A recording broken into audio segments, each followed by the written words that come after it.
It's leveled off. Okay. And in the state of Texas, you know, it was like 152,000, and we've come down to 145 to 150, depending on the year.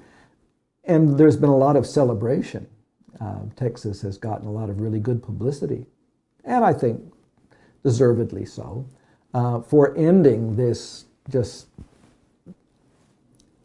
steady escalation of the number of people who are being prosecuted, the number of people being convicted, and then the lengths of the sentences.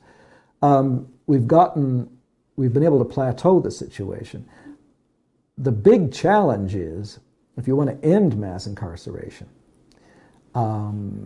there are so many people whose jobs depend on a perpetuation of the status quo that it's really difficult, as a practical matter, to do it. It's one thing to conceive of it.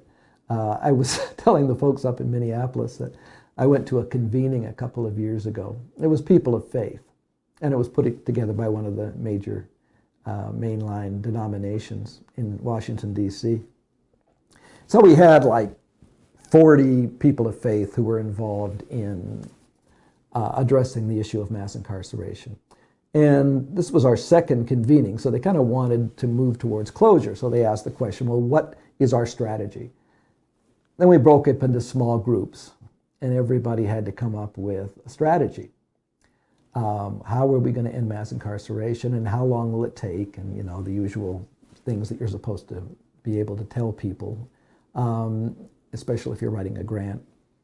And they came up after this process, when all the groups got back together and everybody compared notes, that they were going to end mass incarceration in 2 years. And how long ago was this? 2 years.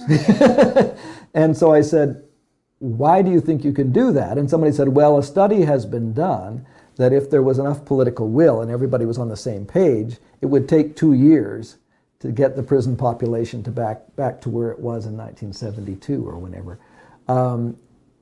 And I said, yeah, but there isn't the political will.